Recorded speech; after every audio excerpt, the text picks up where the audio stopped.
그때 그들의 대답이에요. 주님, 제가 크리스찬답게 착하게 살았잖아요. 선교 구제롭게 했는데요. 그때 예수님의 대답, 다 같이 봅시다. 작은 자에게 하지 않은 것 가짜다. 주의 이름으로 삐까뻔쩍하게 일을 하는데 정말 내 손길이 한 번 더 필요한 사람에게, 내 위로가, 내 말 한마디가, 내 사랑이, 내 위로가 필요한 사람에게 내가 하지 않았다면, 주의 이름으로 아무도 모르게 하지 않았다면, 진정하게 남들이 안 하는 그 일, 주님의 마음이 가는 그곳, 주님의 눈이 향하는 그곳, 그늘진 곳, 그곳으로 내가 가지 않았다면, 사람들 앞에서 한 그것 가짜다. 지금 많은 사람들이 주의 이름으로 섬기고 있죠. 교회들도 많고 하나님의 이름으로 살아가는 사람들이 많아요. 근데 많은 사람들이 하나님께 인정 못 받을 것이라고 성경은 가르쳐주고 있는 겁니다. 왜 그럴까요?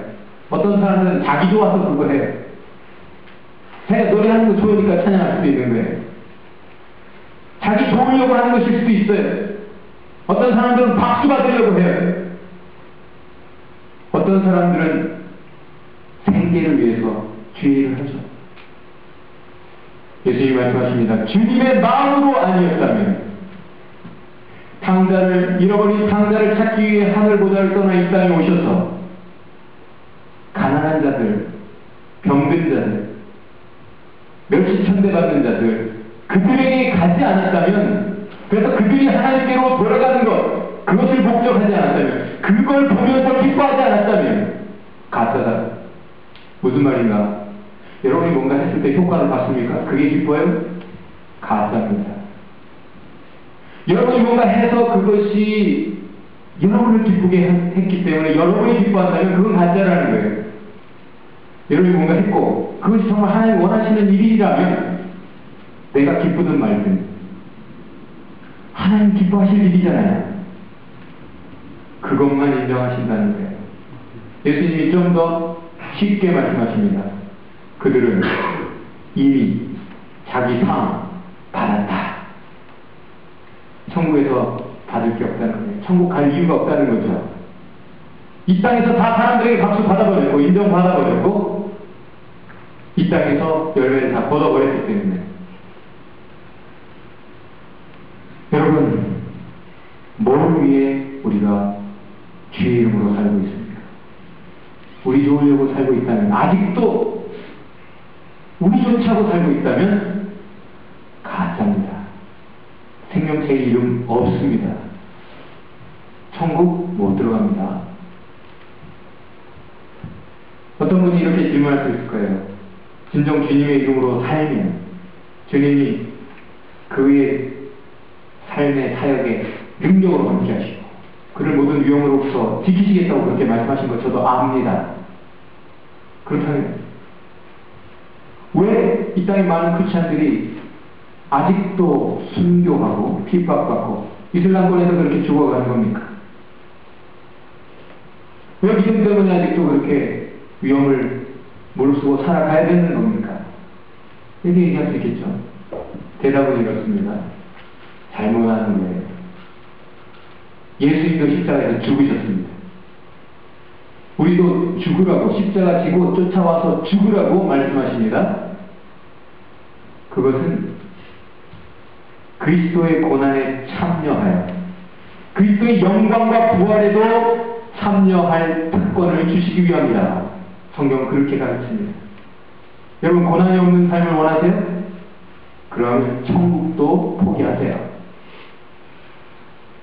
고난을 그 의미를 알고 기쁘게 선택할 수 있는 사람만 천국 가는 겁니다. 여러분, 편안한 삶을 원합니까? 주님을 위해 죽는 삶을 원합니까? 사실 아까 말한 바울의 앞치마, 바울의 손수건 있잖아요? 그 기적사건. 사실 그것은 사도행전 19장의 그 일은 1절부터 시작이에요. 바울이 에베소라는 도시에 갔는데 거기 사람들은 하나밖에 몰라요. 세례 요한. 예수님조차 몰라요. 세례요한이 내 뒤에 오시는 분이 진짜다라고 말했는데 세례요한만 알고 예수님을 몰라요. 그래서 바울이 가서 예수님을 말해줍니다. 그래서 in the name of Jesus, 예수님의 이름으로 세례를 받고 성령 세례를 받아요. 힘을 얻은 바울이 회당에 갔습니다. 유대인들 하나님의 백성이라 이름하는 그 사람들이 모인 곳에 가서 복음을 전해요. 그런데 유대인들이, 하나님의 백성들이 바울을 거부합니다. 여러분 같으면 어떻게 하겠어요? 여기는 소망이 없다. 다른 마을로 갔을지 몰라요. 바울은 거기서 약간 옆으로 옮겨 두란노라는 곳에서 디스커션 렉처, 토론하는 예수에 대해 가르칩니다. 그때 나타난 것이 기적이에요. 무슨 말인가? 고난을 당연히 경험합니다. 근데 그게 끝이 아니에요. 고난 속에 어떻게 하는가, 그것을 주님이 보십니다. 바울은 믿음으로 계속하는 거예요.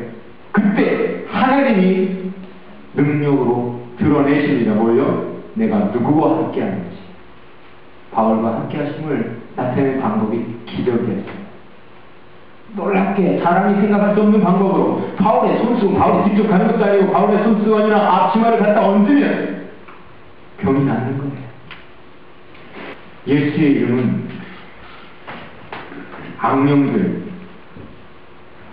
악령들에게 특히 힘이 있습니다. 이 땅의 싸움이 결국 우리가 주먹질해서 싸우는 싸움이 아니고 영적인 싸움이다 알면 여러분 더욱 예수의 이름을 사용할 겁니다. 정말 예수의 이름으로 진지하게 싸우는 하루하루를 살 거예요. 예수의 이름이 온 땅에 능력 있게 퍼져가는 것이었고 하나님의 나라가 이루어지는 것이었어요. 모든 일에는 시작이 있고 과정이 있고 마무리가 있습니다. 모든 드라마에는 기, 승, 전, 결이 있죠. 모든 삶의 스토리에는 장애물이 있어요. 그것은 넘으라고 있는 것입니다. 뒷걸음치면 안 됩니다. 두려워하면 넘어집니다. 그것도 넘어서게 될 거예요. 예수의 이름으로 넘어설 수 있습니다. 지상교회는 어차피 전투적 교회, 영적 전쟁은 계속되는 것입니다. 말씀과 기도로 싸워 이겨야 됩니다. 여러분, 우리의 싸움은 사람과의 싸움이 아니라 성경이 말합니다. 사람은 사랑의 대상이지 결코 경쟁의 대상이 아니에요. 시험난이라 해가지고 여러분이 누구보다 잘하면 될 거라고 생각하면 오산이에요. 사람을 경쟁의 대상으로 삼지 마세요. 사람과 비교하지 마세요. 우리 자신에게 주신 것이 무엇인가? 예수의 이름입니다. 하나님의 방법, 진리입니다. 그것으로 싸울 때만 세상이 어떻든 승리하는 겁니다. 장애물은 우리가 마음 상하라고 주어지는 것이 아니에요. 포기하라고 주어지는 것이 아니에요. 뛰어넘으라고 주어지는 것입니다. 내 옆에 분에게 격려합시다. 뛰어넘으세요. 망하는 자들의 착각은 하나만 알고 둘은 모르는 거예요. 예수님 앞에 가서 제가 주의 이름으로 했는데요, 제가 했는데요, 이게 착각입니다. 참 제자들의 인식은 양들의 대답이에요. 오른편에 있는 양들. 우리는 한 게 없어요, 주님. 하나만 알고 둘을 모르는 사람들은 제가 했는데요 라는 마음이 조금이라도 있는 거고, 둘을 아는 사람들은 제가 한 게 아닙니다. 나와 함께 하신 예수의 영, 성령이 하셨습니다. 그렇게 대답할 수 있어야 됩니다. 다 같이 봅시다. 성령께서 하셨습니다. 예수의 이름의 능력이 하나님의 역사를 이루어가는 것입니다. 우리가 예수의 이름으로만 해야 됩니다. 그리고 오직 그의 영광을 위해 해야 됩니다. 그러면 반드시 이길 수 있습니다. 주님이 함께 하십니다. 보호하십니다. 그리고 주님이 인정하십니다. 그때 생명체에 우리 이름이 기록되는 것입니다. 옆에 분에게 이렇게 권유합시다. 분명히 승리합니다. 같이 기도하겠습니다.